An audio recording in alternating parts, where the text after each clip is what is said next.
Neemias, capítulo 5, vamos ler todo o capítulo 5, são 19 versículos. Nós vamos fazer a exposição desse capítulo nessa noite. Amém? Quem achou, se coloque de pé e vamos ler a palavra de Deus. Diz assim: ora, o povo, homens e mulheres, começou a reclamar muito de seus irmãos judeus. Alguns diziam: nós e os nossos filhos e filhas somos numerosos, precisamos de trigo para comer e continuar vivos. Outros diziam: tivemos que penhorar nossas terras, nossas vinhas, nossas casas para conseguir trigo para matar a nossa fome. E ainda outros diziam: tivemos que tomar dinheiro emprestado para pagar o imposto cobrado sobre as nossas terras e vinhas. Apesar de sermos do mesmo sangue dos nossos compatriotas e dos nossos filhos serem tão bons quanto os deles, ainda assim temos que sujeitar os nossos filhos e as nossas filhas à escravidão. E de fato, algumas de nossas filhas já foram entregues como escravas e não podemos fazer nada, pois as nossas terras e as nossas vinhas pertencem a outros. Quando eu ouvi a reclamação e essas acusações, eu fiquei furioso. Fiz uma avaliação de tudo e então repreendi os nobres, os oficiais, dizendo-lhes: vocês estão cobrando juros de seus compatriotas. Por isso, eu convoquei uma grande assembleia contra eles e disse: na medida do possível, nós compramos de volta os nossos irmãos que haviam sido vendidos aos outros povos. Agora, vocês estão até vendendo os seus irmãos, e assim eles terão que ser vendidos a nós de novo. Eles ficaram em silêncio, pois ficaram sem resposta. Por isso eu prossegui: o que vocês estão fazendo não está certo. Vocês devem andar no temor do Senhor para evitar a zombaria dos outros povos, os nossos inimigos. Eu e os meus irmãos e os meus homens de confiança também estamos emprestando dinheiro e trigo ao povo, mas vamos acabar com a cobrança de juros. Devolvam-lhes imediatamente as suas terras, suas vinhas, as suas oliveiras, as suas casas e também o juro que cobraram deles, a 100ª parte do dinheiro do trigo, do vinho e do azeite. E eles responderam: nós devolveremos tudo que você citou e não exigiremos mais nada deles. Vamos fazer o que você está nos pedindo. E então eu convoquei os sacerdotes e os fiz prometer sob juramento que cumpririam o que haviam prometido. Também sacudi a dobra do meu manto e disse: Deus assim sacuda de sua casa e de seus bens todo aquele que não mantiver a sua promessa. Tal homem então seja sacudido e esvaziado. Diante disso, toda a assembleia disse amém e louvou o Senhor, e o povo cumpriu o que prometeu. Além disso, desde o 20º ano de Artaxerxes, quando fui nomeado governador deles na terra de Judá, até o 32º ano do reinado, durante 12 anos, nem eu, nem meus irmãos comemos a comida destinada ao governador. Mas os governantes anteriores, aqueles que me precederam, puseram um peso sobre o povo e tomaram deles 480 gramas de prata, além de comida e vinho. Até os seus auxiliares oprimiam o povo. Mas, por temer a Deus, eu não agi dessa maneira. Ao contrário, eu mesmo me dediquei ao trabalho neste muro. Todos os meus homens de confiança foram reunidos ali para o trabalho e não compramos nenhum pedaço de terra. Além do mais, 150 homens, entre judeus do povo e os seus oficiais, comiam à mesa, como também pessoas das nações vizinhas que vinham nos visitar. Todos os dias eram preparados à minha custa um boi, 6 das melhores ovelhas e aves, e a cada 10 dias eu recebia uma grande remessa de vinho de todo tipo. Apesar de tudo isso, jamais exigi a comida destinada ao governador, pois eram demasiadas as exigências que pesavam sobre o povo. Lembra-te de mim, ó meu Deus, levando em conta tudo o que fiz pelo seu povo. Podeis sentar, amados irmãos, vamos orar. Deus, a sua palavra é maravilhosa, suficiente, inerrante, e ela é poderosa. É ela quem atua no profundo de cada coração, no profundo de cada alma. Não é a minha oratória, não é o meu poder de convencimento, mas é a tua palavra. Ela é suficiente e nós confiamos nela, Deus. Por isso nós queremos te pedir, fale ao seu povo na sua palavra, em nome de Jesus, por graça e misericórdia. Amém. Meus amados irmãos, Neemias agora vai lidar com os problemas internos. Mas para que você possa retornar e pegar o fim da meada, eu quero te trazer até esse ponto. Nós demos um intervalo e agora voltamos. Eu quero te trazer até o capítulo 5. Então, são esses os pontos que nós passamos. Primeiro, Neemias está no palácio e ele recebe uma notícia na visita do seu irmão que vai visitar, Ananias. Segundo momento, Neemias se põe de joelhos e ora e jejua pelo seu povo e faz uma oração de confissão, de rendição e clama a Deus. Terceiro, Neemias diante do rei. Quando Neemias se apresenta, o rei nota que Neemias está triste e pela providência do Senhor, o rei então vai perguntar a Neemias o que está acontecendo com ele. E Neemias conta toda a história. E então o que Neemias tem é a autorização do rei, cartas para os oficiais, liberação de madeira e nomeação para que ele vá até Jerusalém. No quarto ponto, Neemias está diante do desafio. O desafio é reconstruir a muralha de Jerusalém. Ele olha para aquele desafio, inspeciona aquele serviço, aquele trabalho, organiza, ele coordena, o povo então vem para o trabalho. Então Neemias agora diante do povo. Neemias diante do povo encoraja, contando como foi a boa mão do Senhor e como Deus trabalhou através da oração e através do despertamento do coração do servo dele, Neemias, que se colocou na posição para fazer o que deveria ser feito. Então, no contexto imediato a esse que nós estamos, Neemias está diante da oposição.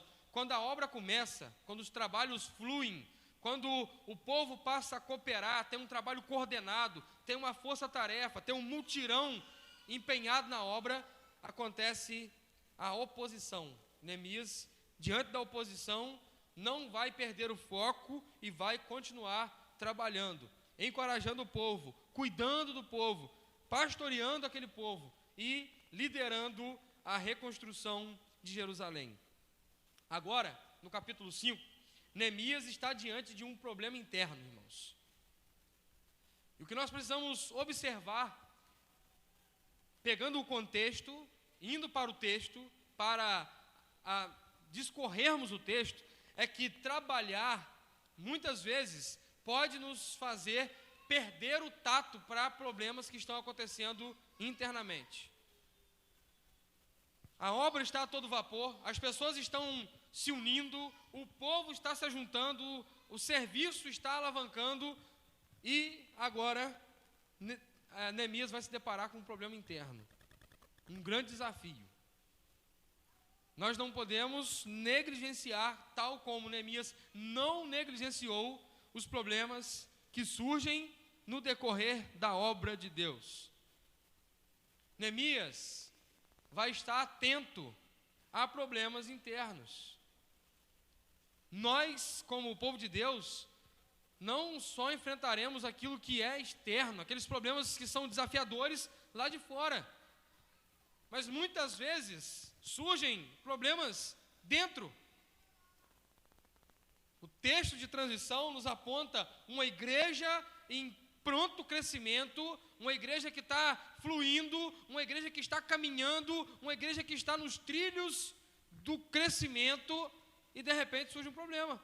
Viúvas, elas estão diante de uma situação que elas olham para uma e percebem que, ou então inventam, eu não sei qual é a situação, lidar com o coração pecaminoso é um desafio, irmãos.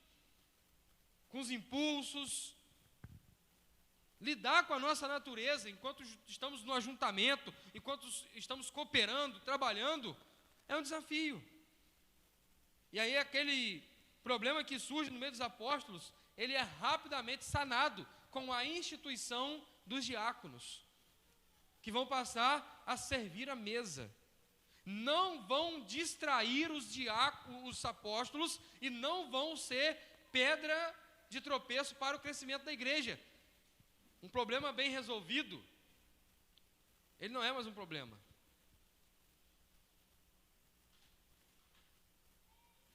O problema do problema é quando ele não é resolvido. É pior do que a expressão algébrica, né? Que além de ser difícil, tem X e letra no meio do negócio, né? Assim é o problema na igreja, se ele não for resolvido. Aí aquela continha fácil de fazer, como 1 mais 1 são 2 e 2 mais 2 são 4, se você coloca um X, por que inventaram isso na matemática, né? Eu não entendo. Matemática é matemática, português é português, gente. Vamos deixar separadinho, fica tudo bonitinho, né? Estava muito fácil, o povo falou assim, tá fácil contar, né? Vamos botar um xzinho aqui para ver como é que é. Vamos botar um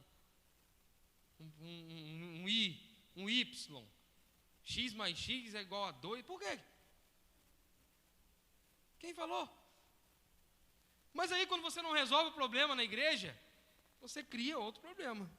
E Neemias, no capítulo 5, se depara com um problema. E a estrutura do capítulo 5 é a seguinte, dividido em 3 partes. Do 1 ao 5, Neemias ouve.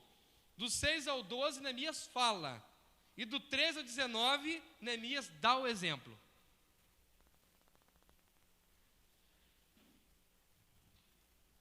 Um ao 5, ouvir.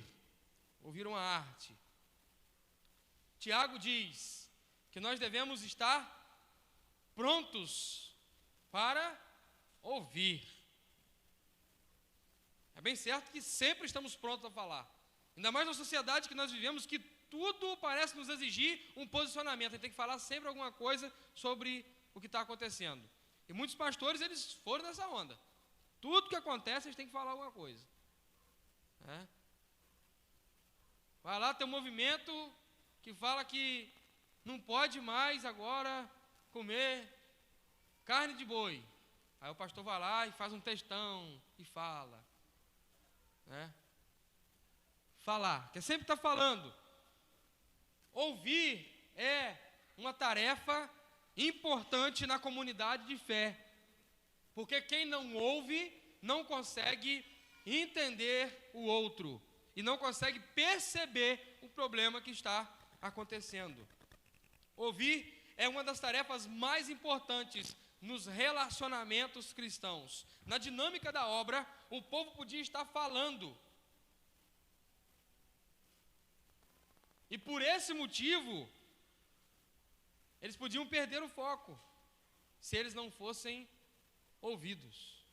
Você imagina, um monte de gente começa a se juntar, trabalhando, cada um pega uma coisa, um pega uma colher de pedreiro, o outro um balde de massa, o outro carrega tijolo, e de repente aquele povo que está trabalhando, fazendo um monte de coisa ao mesmo tempo, segurando em espadas, eles agora vão começar a falar, você está aqui trabalhando comigo, mas você não é quem que estava me escravizando, tomou minhas posses, me emprestou dinheiro com juros pesados.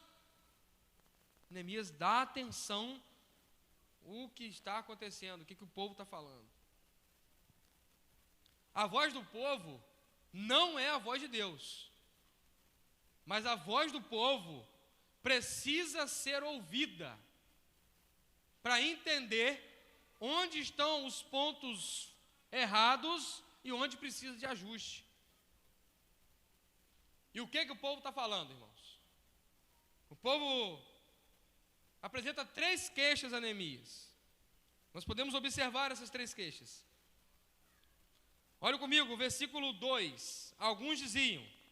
Versículo 3, outros diziam. E o versículo 4, ainda outros haviam que diziam. E nós vamos observar que o povo primeiro reclama que a comida está insuficiente. No versículo 2. Nós precisamos de trigo. Nós precisamos nos alimentar. Segundo, o povo reclama da perda de propriedade. As suas propriedades, embora elas estejam reconstruindo as muralhas, não estão mais sobre as suas gestão.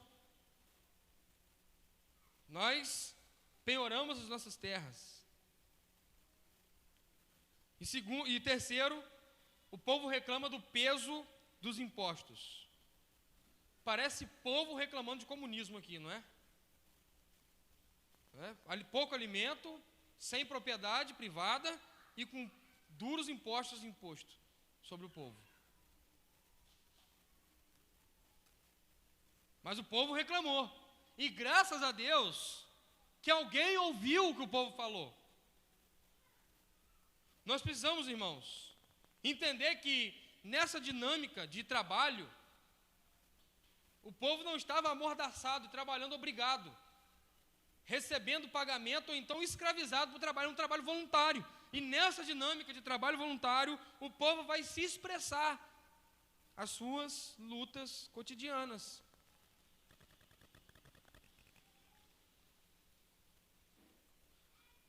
O pouco alimento, a busca incansável por tentar restabelecer-se numa terra que tinha sido completamente devastada pelos babilônios, a invasão severa que Jerusalém sofre não é por parte dos assírios. A Babilônia que vem e devasta tudo, leva os jovens, se aprisiona, e depois de surgir o Império Assírio, acontece o trabalho oposto. O povo passa a voltar, o governador, o rei dos assírios, ele tem uma postura diferente de Nabucodonosor. Ciro, ao invés de escravizar as nações que ele dominava e acabar com tudo, ele queria que aquela cultura fosse preservada. Afinal de contas, se tivesse tudo organizado, era menos trabalho para ele. Ele só ia recolher os impostos. E esse povo que foi liberado volta para casa em 2 momentos antes desse aqui, quando o povo vem com Zorobabel e depois com Esdras. O povo começa a se recompor. Mas os que são mais favorecidos chegaram antes. Os irmãos que vão chegando depois, eles vão sendo colocados sobre duros serviços. E é cobrado deles: olha, para vocês ficarem aqui a gente vai ajudar, mas a terra que é por parte da herança de vocês, agora vai ser nossa. O povo está tentando plantar, tentando produzir, a perda da propriedade é um problema que eles enfrentam e ainda lidam com os impostos. O que Neemias estabelece que não está errado o pagamento dos impostos, mas o imposto que está sendo cobrado pelos próprios irmãos é que está errado. Sobre o imposto, Jesus foi colocado em questionamento pelos fariseus. Devemos ou não pagar imposto? Está na época do imposto de renda aí, irmão. Fica atento. Se você demole, o leão vai te morder. E você é crente, se lembre disso. Você é crente para declarar imposto de renda também. Não adianta querer pedir notinha falsa, não adianta querer dar balãozinho, não adianta fazer nada disso. Deus está vendo. Agora, nós podemos até concordar que são impostos injustos, mas que são impostos na sociedade que nós vivemos. É o que está estabelecido na lei. E aí os fariseus falam: como é que é, Jesus? Nós não servimos esse reino. Nós não somos daqui. Nós devemos pagar imposto. Jesus pega uma moeda, fala assim: joga a moeda para cima aí, faz um cara ou coroa. Aí Pedro, que era o mais espoleta, né? Joga a moeda assim, brincadeira, só ilustração. E aí ele pega a moeda e fala assim, olha a cara de quem está na moeda. É a minha cara ou a cara de César? É César que está aqui. Então, Jesus fala, dá a César o que é de César, e a Deus o que é de Deus. O tributo pago não é uma tentativa de nos fazer perder de vista o reino dos céus. Mas quando pagamos os tributos de modo honroso, estamos, na verdade, testemunhando que nós andamos em retidão. Nós andamos de modo que glorifica ao nosso Deus. Mas o povo também questiona e apresenta um grande e grave problema que está acontecendo ali no meio deles, que é a escravidão. E esse tema é um tema controverso. E embora sejamos tentados a negligenciar ou pular esses textos da Bíblia, eles estão na Bíblia. E de modo maduro na fé, nós devemos observar que esses textos nos apresentam ensinamentos e expressam o caráter de Deus para aquela época. E revela para nós um Deus que é dinâmico na revelação progressiva. Precisamos considerar a cultura e a época, que muito embora seja doloroso, a prática da escravidão era comum. E Deus interagiu de uma maneira a expressar a sua santidade com aquilo que estava acontecendo na época. Devemos observar 3 coisas, irmãos. Primeiro, não foi Deus que criou a escravidão. Segundo, Deus mostra-se misericordioso à situação de escravidão. Terceiro, Deus vê a escravidão como uma disciplina para o povo, ainda que temporária. O povo foi para o Egito fazer o quê? Tornar-se escravo, 400 anos de escravidão. E por fim, Deus, para lidar com essa situação, obrigado, Reinaldo, Deus vai criar lei, estabelecer lei para a vida do seu povo naquela época. Levítico, capítulo 25, versículo 39 ao 43, diz assim: se alguém do seu povo se empobrecer e se vender a algum de vocês, não o façam trabalhar como escravo. Ele deverá ser tratado como um trabalhador contratado ou como um residente temporário. Trabalhará para quem o comprou até o ano do seu jubileu. E então, ele e os seus filhos estarão livres, e ele poderá voltar para o seu próprio clã e para a propriedade dos seus antepassados. Pois os israelitas são meus servos, a quem tirei da terra do Egito, e não poderão ser mais vendidos como escravos. Não domine impiedosamente sobre eles, mas temam a Deus. É exatamente onde o povo está infringindo a lei. Neemias vai fazer essa citação. Não dominem, mas temam a Deus, porque nós tememos a Deus. Neemias vai olhar para uma situação de um desafio, um problema interno, e vai lidar com esse problema à luz da lei, à luz da palavra de Deus. Você vê que eles tinham que fazer isso. Quando alguém ficasse pobre no meio do povo, o que se fazia? Fazia só doação de cesta básica. Ia lá e dava o peixe.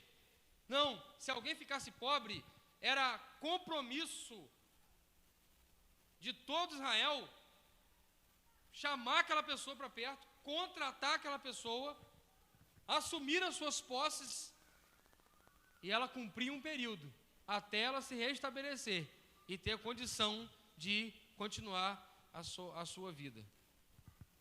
Não se fazia assistencialismo, por isso Deus cria um padrão na lei, cria uma forma de lidar com isso. Agora, tem uma diferença que está acontecendo aqui. Primeiro, eles estavam escravizando os filhos, E isso era contrário à lei de Deus. Quem se voluntariava para o trabalho e ficava como cativo, trabalhando como se fosse um empregado, era o chefe da família. E a família dele era toda acolhida e cuidada. Eles estavam, então, infringindo a lei em pelo menos duas frentes. Primeiro, eles estavam separando as famílias e escravizando as crianças. E segundo, eles estavam, ao invés de tratar como um trabalhador assalariado, impondo trabalhos severos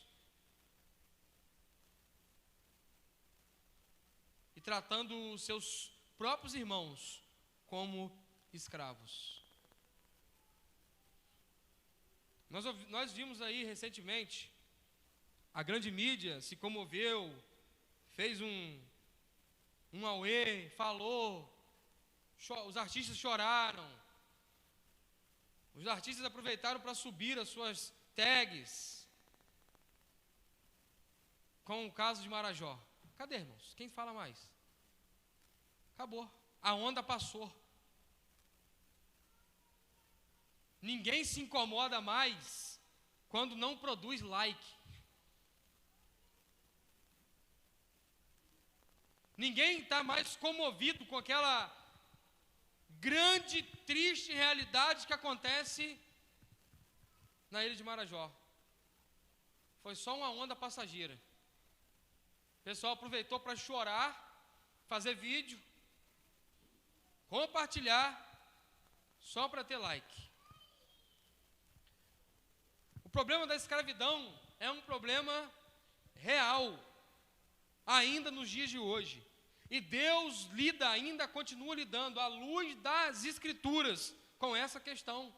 Nós não podemos ceder à tentação cultural de querer assassinar textos como textos bíblicos que falam de escravidão, que é a proposta de alguns por aí. Porque se eu tiro da Bíblia textos que falam de escravidão, logo, quando a cultura me pressionar quanto ao homossexualismo, eu serei forçado a tirar os textos que falam de homossexualismo também.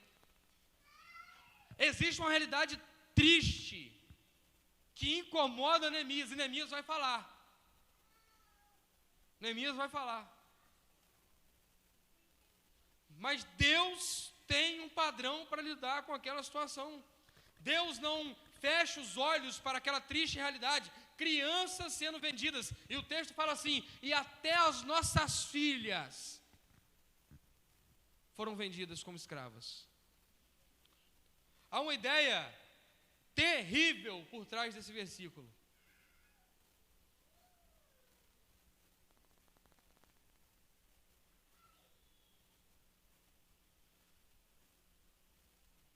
E Deus não fecha os seus olhos para essa realidade, embora triste e dificultosa de lidar. Ele estabeleceu a sua lei. Ele ensinou o seu povo. O capítulo 25 de Levítico, depois você pode ler todo o capítulo 25 de Levítico em casa, tem um capítulo inteiro falando disso, irmãos. E você vai ver Deus sendo amoroso e misericordioso com essa realidade. Não é coisa da antiga aliança, que o Deus da antiga aliança lidou com a forma arbitrária, cruel, com essa situação. No Novo Testamento tem um escravo que rouba o seu senhor e foge. E ele se converte. E ele apela ao pregador que lhe dê a oportunidade de voltar ao seu senhor, lhe pedir perdão e ser aceito novamente como um dos escravos dele. Leia Filemon. E vocês vão ver misericórdia e restauração diante desse cenário de escravidão. Sobre escravidão ainda, só para complementar e passarmos para o segundo ponto da mensagem, os batistas pioneiros, que eram ligados à história, à confissão e à profissão de fé batista original, não é esse lapso que a gente vê hoje, Quando eles vieram para o Brasil e começaram a plantar a igreja, eles chegaram na Bahia. E a segunda igreja batista plantada no Brasil é a igreja da Bahia. A primeira é em Santa Bárbara do Oeste. Ainda que igreja de imigrantes, é a primeira igreja batista no Brasil. Já tem uma transição, tanto que tem convertidos brasileiros ali, e eles são enviados juntos com os backbuggers lá para a Bahia, para plantar uma igreja lá, fazer evangelismo, plantar. Eles levam Antônio Teixeira de Albuquerque, o primeiro pastor batista do Brasil, um ex-padre. E eles começam ali a fazer um trabalho. E aí, se chega um grupo e de repente some pessoas do culto. E aí os missionários perguntam, fulano de tal não veio por quê? Porque o seu Senhor não lhe permite vir mais. E o que eles fazem? Eles compram os escravos e dão liberdade àqueles escravos para que eles pudessem cultuar e servir o Senhor. Nós somos contra a escravidão, mas nós não desmanchamos textos da Bíblia que trata do assunto. Eles nos ensinam amor e misericórdia. Um Deus que não fecha os olhos para essa realidade. Segundo, agora Neemias vai falar. Neemias ficou irritado com essa situação. Como é que pode estar acontecendo isso? O povo está trabalhando, está todo mundo de modo voluntário, está todo mundo servindo, todo mundo com a mão na obra, todo mundo se dedicando. E eu estou ouvindo que existe até mesmo escravidão no nosso meio. Olha o versículo de número 6, irmão. O que está dizendo? Quando eu ouvi a reclamação e acusações, eu fiquei furioso. Em outra versão diz, eu fiquei irado. Neemias, quando escuta essa realidade, é a mesma reação que nós devemos ter, irmãos. Quando nós escutamos uma reportagem, ou vemos um assunto de escravidão, de trabalho análogo, de crianças sendo comercializadas. Quem não assistiu o filme O Som da Liberdade, eu aconselho a assistir. Principalmente todo pai, todo homem deve assistir aquele filme. Carol assistiu ainda não, né, Júnior? Vai ficar cheio de grilo quando assistir, tá? Já estou te avisando. É um filme que mostra uma realidade dura. E não é uma invenção da cabeça de alguém, não. Eles usam imagens reais envolvendo crianças. Eu não vou citar aqui. Preservando a inocência e a integridade de nossos filhos. Duro. Eu fiquei mais de semana ruminando, pensando. Toda vez que eu ia levar na escola, toda vez que eu ia na praça, eu ficava pensando naquilo. Falei, cara, é duro. É duro. E isso tem que fazer o que com nossos corações? É assim mesmo. Nós estamos debaixo do pecado. Você sabe como é que é, né, pastor? É a vida.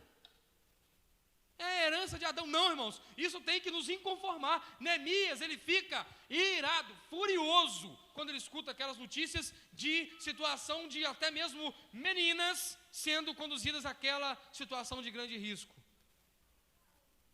Uma inconformidade, uma reação que todo crente tem quando olha para a natureza do mal e o imperar do mal. Não é uma reação de achar que está tudo certo, é assim mesmo. Não, irmãos, nós somos inconformados com o domínio do mal. Nós não aceitamos, por isso nós oramos, por isso nós confiamos no nosso Deus e por isso nós agimos. Neemias, quando vê aquilo, ele fica furioso, ele vai falar. Mas, primeira coisa que nós aprendemos com a fala de Neemias, Neemias não se deixa ser levado pela gravidade do problema, e ele não se deixa ser cego pelo que está acontecendo. Muitas pessoas, diante de uma situação drástica, elas ficam sem tato. Já aconteceu com vocês de ter uma situação que vocês ficam paralisados, não sabem como... Trava. Você trava. E outras pessoas, diante de situações graves, elas agem cegamente, elas tomam uma decisão rápida, elas querem fazer alguma coisa, mas não sabem nem o que está fazendo. Neemias não deixa a gravidade do problema o cegar. Segundo, nós aprendemos com o que Neemias fala, a forma que ele age, ele não se precipita. O texto nos diz isso. Olha aí, versículo de número 7. Depois de refletir no meu coração sobre tudo isso, ele não agiu precipitadamente, ele não tomou uma decisão precipitada. Provérbios capítulo 19, versículo 2 diz assim: não é bom proceder sem refletir, e peca quem age precipitadamente. Eu passei uma semana estudando sobre decisões precipitadas, olhando as escrituras e fazendo constatações à minha volta. E eu vejo que decisões precipitadas trazem consequências que fogem do nosso controle. Quando você se precipita, você não consegue determinar pontos para você fazer meia volta. Já foi. Por isso, toda decisão do crente deve ser uma decisão tomada debaixo de oração, com sabedoria e pedindo a graça do Senhor. Terceiro, Neemias não toma uma decisão unilateral. O que é uma decisão unilateral, irmãos? Ele decide sozinho. Eu já sei o que tem que fazer. E está pronto, está decidido. Nós não podemos fazer isso em momento nenhum, nem na nossa casa. Nem homens que têm autoridade, são sacerdotes, e está sobre os seus ombros as tomadas de decisão do seu lar, devem tomar decisões unilaterais, principalmente aquelas que envolvem a sua vida familiar. Homens são autoridade final no sacerdócio familiar, mas eles não são cegos. Eles conversam com suas esposas sabiamente. Olha o versículo 7. Como que ele faz agora? Eu refleti, repreendi os nobres. E na última parte, na parte C do versículo, diz assim: por isso eu convoquei uma grande assembleia, uma grande reunião para tratar desse assunto. Neemias aqui é um batista reformado, congregacional, né? Batistão, reformado. Reformado por quê? A primeira coisa que ele faz é pegar a Bíblia. Não está errado. Eu repreendi, eu estou na palavra, tem a lei de Deus para isso. Depois ele faz uma assembleia. Ele junta o povo para tomar uma decisão. A terceira atitude que eu vejo na fala de Neemias é que ele não esconde que também errou. Versículo 10. Nós lembramos lá no capítulo de número 2 que Neemias ora. Capítulo 1 e 2, Neemias está orando. E ele vai fazer confissão, vai dizer: eu e a casa do meu pai pecamos. Aqui no versículo 10 ele disse: eu e os meus irmãos e os meus homens de confiança também estamos emprestando dinheiro e trigo ao povo, mas vamos acabar com a cobrança de juros. Ele não esconde o erro dele. Muitos líderes, eles querem impor uma realidade e eles acobertam seus erros. Eles se escondem, eles são intocáveis. Neemias abre o seu coração, ele reconhece a sua falha. Na sua fala, ele expõe o seu próprio pecado. Não existe castelo de vidro. Pastor, líder, não deve ficar numa casinha de porcelana, escondido, tentando acobertar os seus erros. Eles devem reconhecer as suas falhas, assumi-las e mudar. Nós vamos parar com isso. Não vamos fazer mais assim.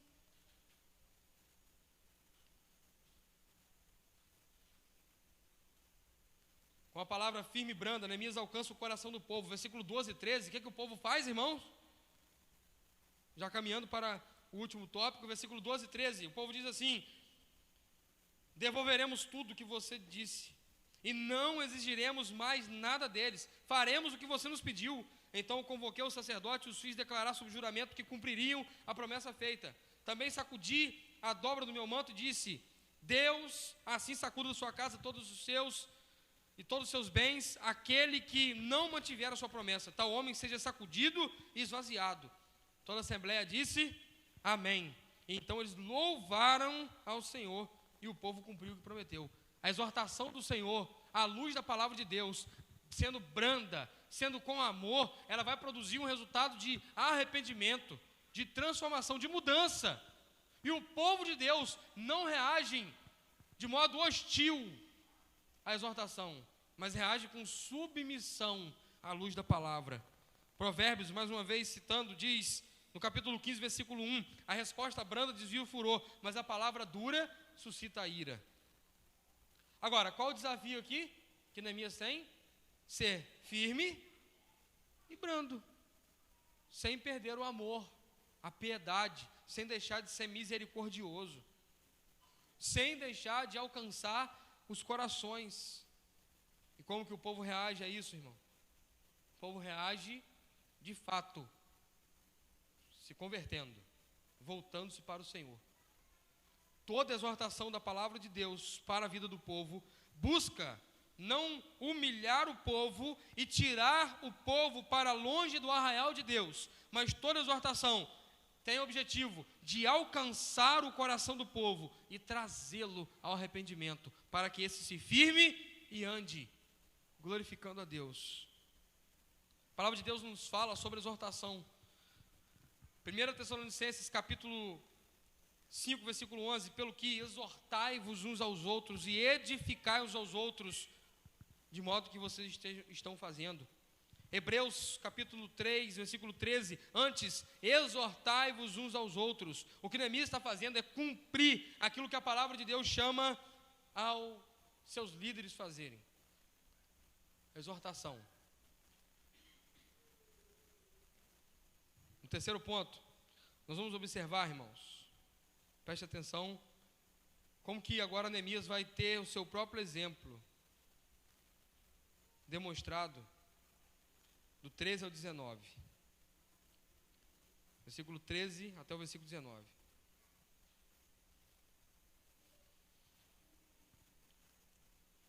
Ele faz um voto quando ele sacode o seu manto.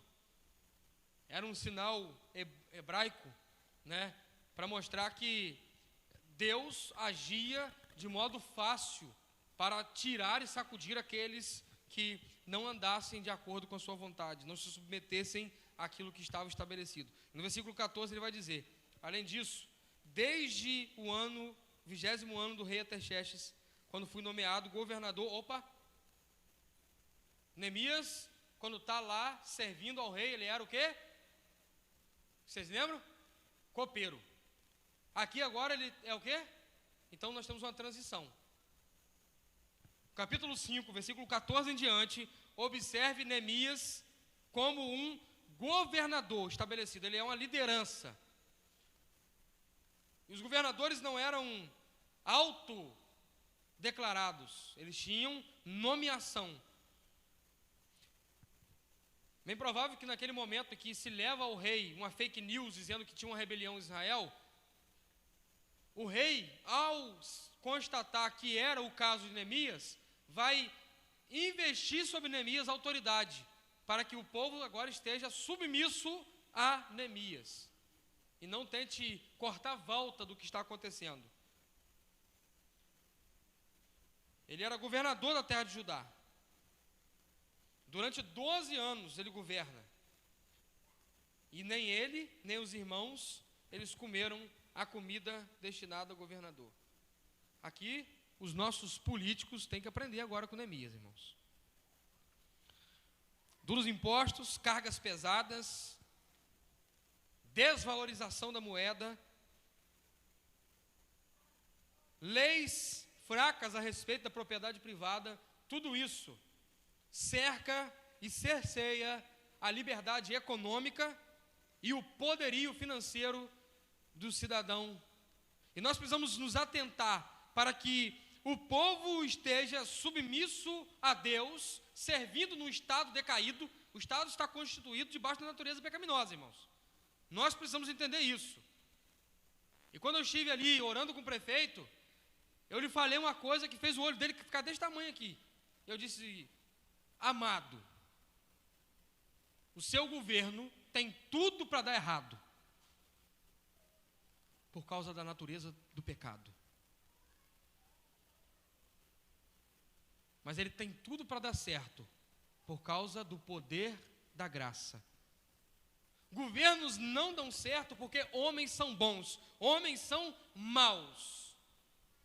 Governos dão certo por causa da regência, da soberania de Deus e da sua providência atuante através da graça comum na vida dos líderes que estão estabelecidos. Entenda que Neemias é um dos maiores exemplos de todos os tempos, de toda a história de um governante.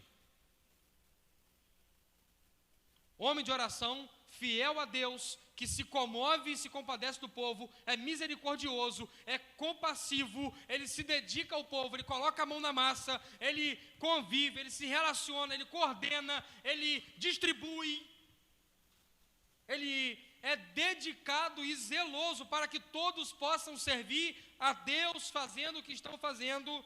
E agora Neemias vai dizer: eu sou o governante, eu tenho direito a uma parte, e eu abro mão daquilo que está me destinado. Políticos nos tempos de hoje, além de não abrirem mão, eles recebem altos salários, eles custam muito para o povo. A reforma tributária, ela devia começar com a reforma lá na administração política. Os tributos deveriam ser mexidos no que diz respeito ao investimento na área política administrativa. E o pior de tudo é que eles ainda roubam o povo. Eles roubam da saúde, eles roubam da educação, eles roubam do saneamento, eles roubam da infraestrutura, eles roubam do desenvolvimento social. E por isso o povo geme. O povo geme. O que Neemias nos apresenta com o seu exemplo é que eu estou pronto para servir e não para ser servido. Calma que nós vamos ver para onde que isso está apontando, irmãos. Aqueles que governaram antes de Neemias, eles impuseram cargas tributárias pesadas sobre o povo. Eles exigiram do povo grandes proporções, 40 ciclos de prata, o equivalente a 460 gramas de prata, tinha que ser pago ao rei, aos governantes, além de pão e vinho. Aqui está o recurso. Pão aqui não configura só o pão que era feito e colocado na mesa. Ele está dizendo comida e bebida era destinado ao rei. Neemias abre mão disso. E ao contrário, o que ele faz? Eu fui trabalhar. Eu não fiquei comendo, me engodando à custa do povo. Eu fui trabalhar. O versículo 16: eu mesmo me dediquei ao trabalho neste muro. Todos os meus homens foram reunidos para o trabalho e não compramos nenhum pedaço de terra. Não tinha desejo e ambição de enriquecer enquanto fazia alguma coisa. Eles estavam dedicados e zelosos a abrir mão das suas próprias propriedades para servir o povo. Agora, Neemias dá um exemplo de um bom anfitrião hospitaleiro. Além do mais, 150 homens entre os judeus do povo e seus oficiais comiam na mesa de Neemias diariamente. Neemias diz: o que é meu é do povo, o que é para mim comer, o povo tem que comer também.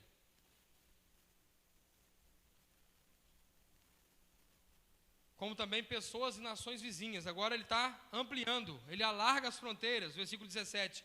Outras pessoas, cidadãos que são de outros povos, eles vinham me visitar e eram recebidos.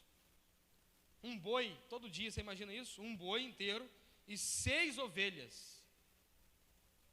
Era um banquete todo dia. Não era um sopão feito rápido, com o resto que tinha, não. Era das melhores ovelhas dada ao povo. servido, entregue. Apesar de tudo isso, versículo 18, jamais eu exigi comida destinada ao governador, pois eu achava que essas exigências eram pesadas sobre este povo. E antes de falar da oração de Neemias, nós precisamos observar que Neemias aqui, ele nos expressa um tipo de Cristo, irmãos.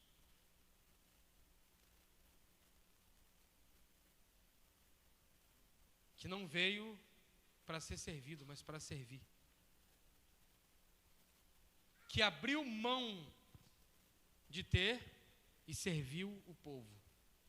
Filipenses vai nos dizer que ele, sendo igual a Deus, não usurpou sendo igual a Deus, mas ele se humilhou.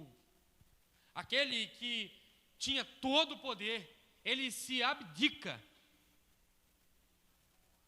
da autoridade de rei para ser servo. E ele serve o povo.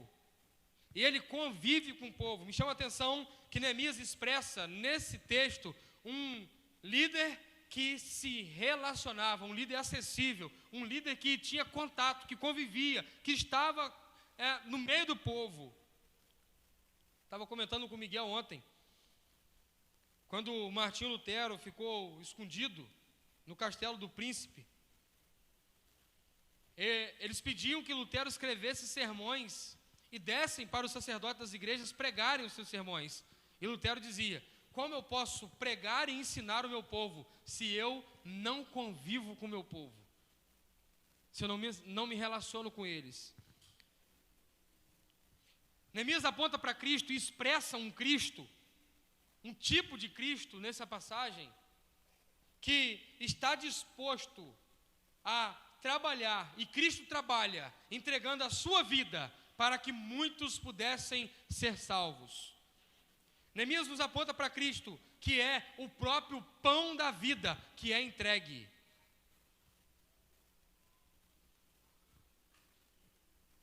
E aí o versículo 19 nos expressa Neemias, mais uma vez, apontado como um homem de oração. Lembra-te de mim com favor, ó meu Deus. Olha para tudo que eu estou fazendo para esse povo.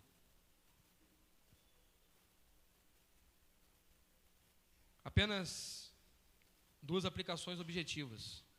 Preste atenção e muita atenção no que esse texto significa para você amanhã. Lá onde você trabalha, lá na sua vizinhança, lá no seu relacionamento familiar. O que isso tem a ver comigo, pastor? Não estou entendendo, esse texto é muito bom, falou um monte de coisa, mas eu quero saber que amanhã eu tenho um monte de problema para resolver no meu trabalho, eu tenho tentação no meu cotidiano,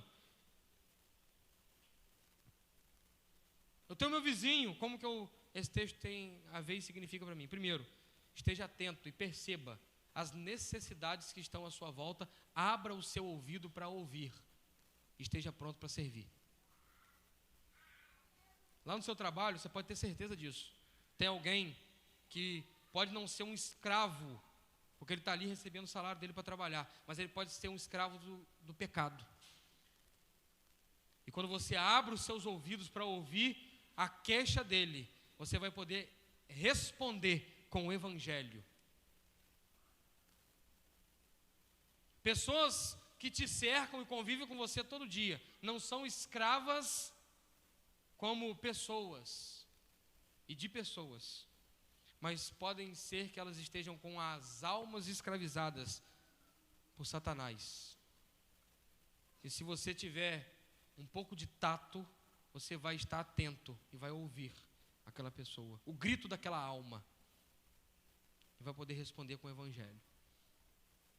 Olha como que Neemias teve a percepção de, enquanto estava servindo a Deus, ouvir o que se está dizendo à sua volta. Você se relaciona todos os dias com pessoas que têm queixas, e muitas delas são verdadeiras. E o que elas precisam é de esperança. Elas precisam de amor. E elas precisam de uma resposta que seja capaz de tocar em seus corações. E só tem uma resposta para elas: é o Evangelho Santo do Senhor Jesus. Segundo, para de pensar em você mesmo. Você consegue ver Neemias podendo dizer, eu sou governador, mas não pensando nele mesmo?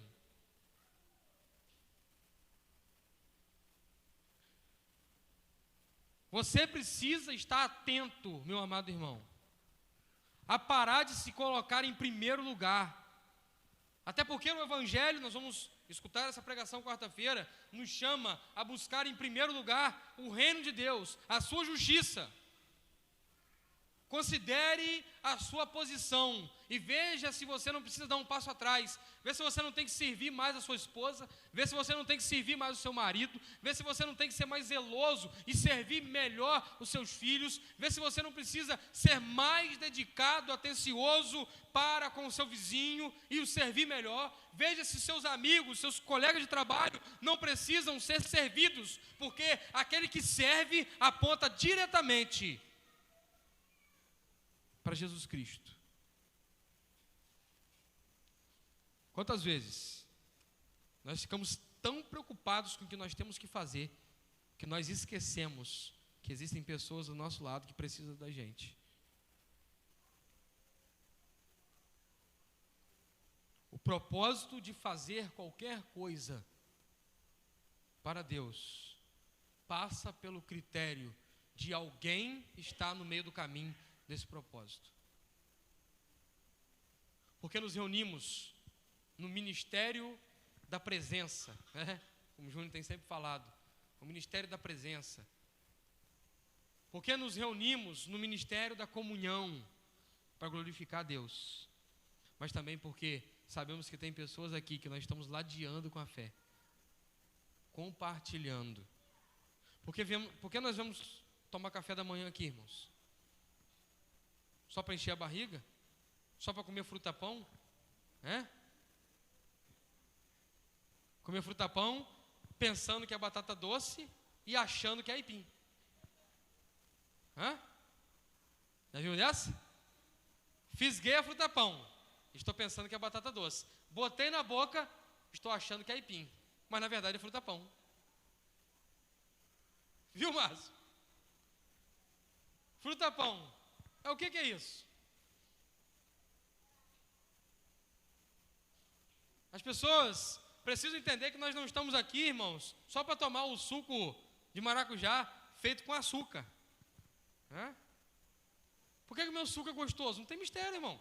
Ainda mais suco de maracujá, que nem coar precisa. Eu não coo suco de maracujá. Eu coo. Eu só bato. E faço o quê? Boto açúcar. Manuela foi esses dias tomar suco lá em casa. E ela falou, pastor, eu não gosto de suco de acerola. Não gosto de suco de acerola, não. Eu falei, do meu suco de acerola você gosta. Quer ver? E ela tomou. Pastor, seu suco de acerola é bom. E ela chegou em casa e falou com a mãe dela, mamãe, eu gostei do suco de acerola do pastor. Aí a Cleide foi e fez o suco de acerola. Já que você gostou, eu também vou fazer, né? E ela falou o quê? Mamãe, não gostei. Por quê? Qual a mágica? Açúcar. Não tem mistério, irmão. Mas nós não viemos para cá só para tomar suco docinho, bem concentrado, 1,5 litro com 2 maracujá. Nós viemos para cá, irmãos, por causa do ministério da presença. Nós estamos olhando para o outro e queremos servir, e queremos expressar amor, queremos nos relacionar. Toda a obra de Deus pode ser comprometida se não estivermos atentos aos relacionamentos e a servir quem está do nosso lado. Não adianta a gente achar o melhor templo no centro de São Fidélis, o melhor lugar para fazer de templo, como nós já estamos garimpando. Não adianta. Não adianta a gente achar a melhor estrutura que nos dê condições de ser vistos, se o que as pessoas forem ver não for servir um ao outro, amar um ao outro, abdicar-se de si mesmo, em prol de apresentar-se pronto para servir o outro. Eu lembro lá na porta da igreja Jardim do Senhor, uma vez, conversando junto com o Júnior e mais alguns jovens. E nós estávamos falando sobre a igreja, o movimento de crescimento, a igreja crescendo, como é que é isso?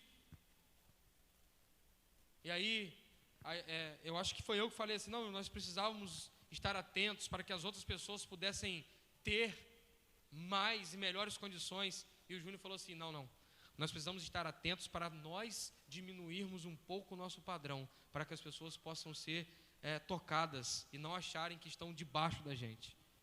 Não sei se o Júnior lembra dessa conversa, na porta do Jardim do Senhor. Não, muitas vezes não é a gente querer, não, fulano, vamos tentar fazer a pessoa crescer. Não, é a gente que tem que diminuir, meu. Neemias diminui, fala, não, a minha mesa é de todo mundo, senta aqui todo mundo. Eu sou o governador, mas eu estou aqui baixo, junto com vocês.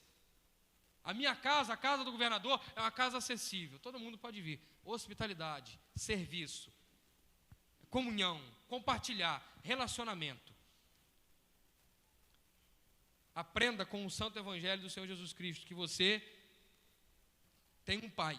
E todo mundo que tem um pai é de uma família e tem o quê? Irmãos. Irmãos.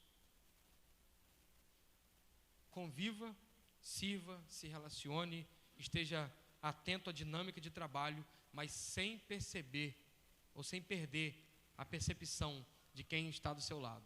O que ele precisa, como ele precisa e como você deve agir para glorificar a Deus e servir o seu próximo. Amém? Senhor, a sua palavra é maravilhosa, suficiente. Nós queremos te agradecer, porque mais uma vez o Senhor nos fala para instrução, encorajamento, exortação e para que nós possamos, ó Deus, te servir do jeito do Senhor e não do nosso jeito. Pai, que o Senhor ache em nós corações zelosos. Nós oramos, ó Pai, para que possamos ser despertados a servir, a amar, a interagir, a termos contato, a sermos abertos, receptíveis uns aos outros, ó Pai. Oramos também pelos nossos políticos. Pleito eleitoral, foi dada a partida daqueles que almejam as cadeiras públicas da administração. E nós clamamos ao Senhor, para que o Senhor possa levantar homens zelosos, dedicados. Oramos para que o Senhor possa repreender políticos interessados em si mesmo, nas suas próprias riquezas. Oramos para que o Senhor faça eles perderem a eleição.